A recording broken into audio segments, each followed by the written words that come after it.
12 string, and I've just been playing 6 string guitar and just sort of teaching myself some finger picking at that point, and I sort of picked up a 12 string guitar in a shop, and it seemed to kind of suit the kind of ideas I've been having for composing and writing, and I really loved the sound of the instrument itself, and I just became kind of obsessed with it.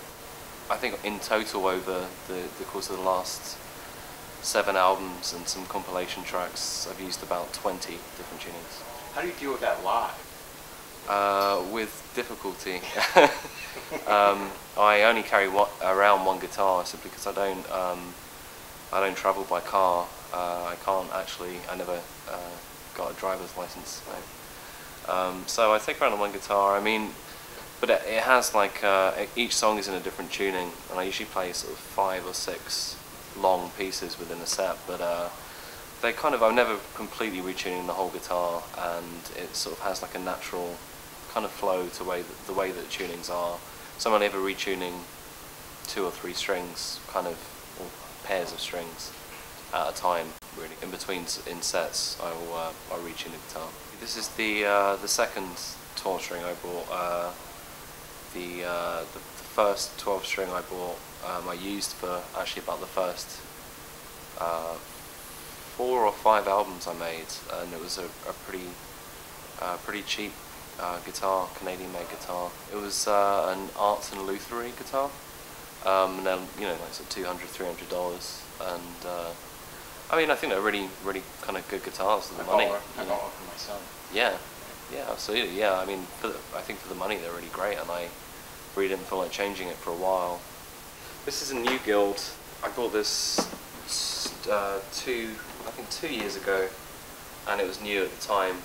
It's a Guild GAD G212. It's made in China, and it's basically Guild make a kind of a slightly cheaper version of their American-made guitars. The GADs, they have the GAD50, that's the Dreadnought, and then they have the OM model, and it's like a G30 or something. That's right, yeah, it's a grand acoustic design, and they do like a whole range of these, but this is like the 12 string that they do in that series. It's really lovely to play. The actions, you know, is really quite nice and light, and it's I think it's a lot louder, for example, than the Art and Luthery, and you really notice that projection live. I think that was actually one of the biggest reasons I decided to get this guitar, from switching from the Art and Luthery, just because of I was struggling more live. In the studio it wasn't so much of a problem, but this guitar, I mean, it does sort of feel, you know, it's got a kind of lighter touch to it, and it kind of feels, I guess it feels slightly sort of better made, you know, and so it's got a really lovely kind of, you know, the lows on it are really quite warm, and it's got kind of a nice sort of kind of bright high end to it.